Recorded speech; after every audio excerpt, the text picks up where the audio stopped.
Good morning बच्चों। हम पढ़ रहे हैं पब्लिक सेक्टर। कौन सा सेक्टर पढ़ रहे हैं? Public sector. तो पब्लिक सेक्टर में हम अब तक कर चुके हैं डिपार्टमेंटल अंडरटेकिंग्स की, कुछ जो हैं इसके अंदर डिपार्टमेंट के अंडर में काम करती हैं, कुछ ऑर्गेनाइजेशन ऐसी जैसे रेलवे है ना, एयर इंडिया वगैरह है। कुछ हैं स्टैट्यूटरी कॉरपोरेशंस या पब्लिक कॉरपोरेशंस, LIC, RBI, वो सारे जो हैं वो पब्लिक कॉरपोरेशन हैं जो कि एक स्पेशल पार्लियामेंट में एक एक्ट के द्वारा जो हैं वो बनाए गए हैं।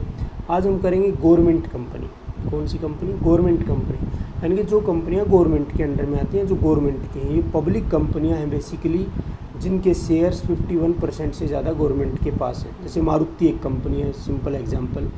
तो देखिए गवर्नमेंट कंपनी में क्या है, पब्लिक एंटरप्राइजेज हैं या पब्लिक कंपनियां हैं। Organised under the company act are government companies, जो कि कंपनी एक्ट 2013 के अंदर आती हैं, वो गवर्नमेंट कंपनी है। और जो पब्लिक एंटरप्राइजेज हैं, इनकी जो सरकार के अंडर में आती हैं।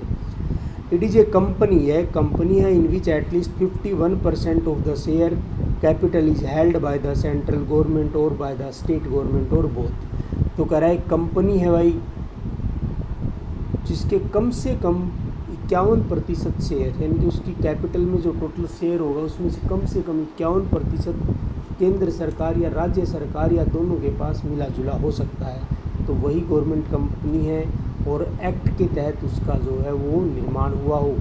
उसके बाद है गवर्नमेंट कंपनियों इन इंडिया के हिंदुस्तान शिपयार्ड लिमिटेड है, HSL, Bharat heavy electricals limited, BHEL जिसको बोलते हैं शॉर्ट में, BHEL, Coal India, Steel Authority of India, SAIL, और इसके अंदर मारुति भी है बिल्कुल। तो ये सारी जो हैं ये इंडियन कंपनियां हैं, गवर्नमेंट की कंपनियां हैं, ये गवर्नमेंट कंपनीज़ के अंडर में आती हैं। फीचर्स क्या होंगी गवर्नमेंट कंपनीज़ की, क्या क्या विशेषताएं होंगी? इनकॉर्पोरेशन किसके अंदर होगा? कंपनी एक्ट के तहत ही होगा इसका। तो इट इज़ इनकॉर्पोरेटेड या registered under the company act 2013 और प्रीवियस एक्ट 1956 जो के था। तो इनकॉर्पोरेशन का वही तरीका है जो हम पीछे चैप्टर में कर चुके हैं कि कंपनियों का इनकॉर्पोरेशन कैसे होता है। शुरुआत में प्रमोशन की स्टेज होती है, फिर इनकॉर्पोरेशन रजिस्टर्ड होता है।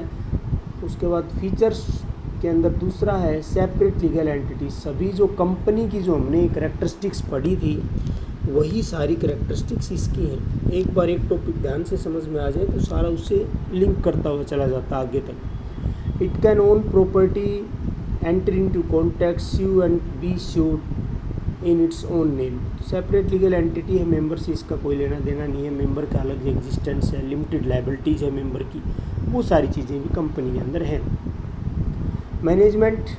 Management is vested in the hands of directors. Board of directors होते हैं कंपनियों में, आपको पता होगा, अपॉइंटेड बाय द गवर्नमेंट, जो कि सरकार इसमें निर्धारित करती है। उसके बाद है फीचर्स ऑफ गवर्नमेंट कंपनी के अंदर memorandum and article of association. ये दो डॉक्यूमेंट मैंने बताए थे कि एक तो मेमोरेंडम होता है और एक आर्टिकल होता है, तो दोनों ही नेसेसरी हैं।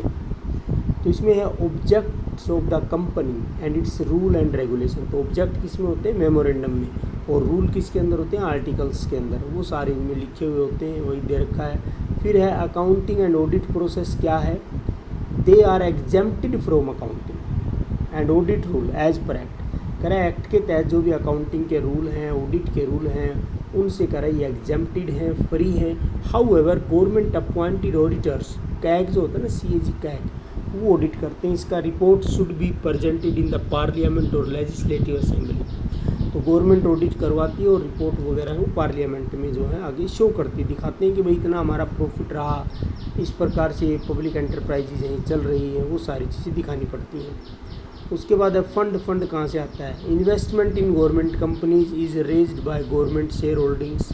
सरकार के शेयर होल्डिंग से आता है और कुछ प्राइवेट शेयर होल्डर्स, क्योंकि सरकार का क्या है कि 51 से ऊपर है सरकार का, तो उसके बाद भी सरकार मान लो 60% तक इन्वेस्ट करती है, बाकी पब्लिक से ले सकती है या प्राइवेट शेयर होल्डर से, तो वहाँ से फंड आता है।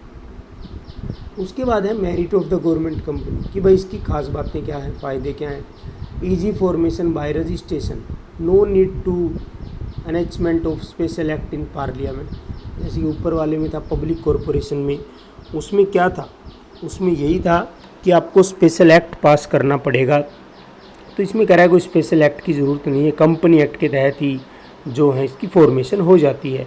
सेपरेट लीगल एंटिटी है, गवर्नमेंट से भी सेपरेट, चाहे गवर्नमेंट कंपनी है लेकिन जो है इसका अस्तित्व जो है सरकार से अलग है, मेंबर से अलग है। क्विक डिसीजन, प्रॉम्प्ट डिसीजन, शीघ्र निर्णय कह रहा है, is time as it has autonomy power होती है, क्योंकि ज़्यादा इंटरफेयर नहीं है पब्लिक कॉरपोरेशन की तरह, डिपार्टमेंटल अंडरटेकिंग की तरह गवर्नमेंट का, मिनिस्टर्स का।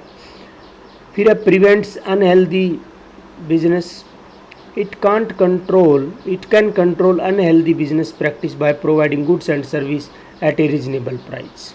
एक रीजनेबल प्राइस के ऊपर जो है गुड्स एंड सर्विसेज प्रोड्यूस करती हैं। लिमिटेशंस में क्या है, ऑटोनॉमी जस्ट फॉर नेम से, कह रहा है स्वतंत्रता केवल नाम की है गवर्नमेंट कंपनीज की। Since the government is only share holder, only तो नहीं होती पर 51% से ज़्यादा होती है तो इसमें आई जाएगी। Some companies provision of company act have no relevance, तो कह रहा है जो कंपनी एक्ट के जो प्रोविज़न है वो इसमें ज़्यादा महत्व नहीं रखते हैं, गवर्नमेंट का इंटरफेयर है भाई। नो अकाउंटेबिलिटी, कोई उत्तरदेयता नहीं है। Even though major investment is made by the government it is not answerable to the parliament. कह रहा है यद्यपि सरकार का ही ज़्यादा हिस्सा है इसके अंदर, फिर भी पार्लियामेंट में कोई आंसर उत्तरदेयता नहीं बनती अगर लॉस में कंपनियां आ जाती हैं तो।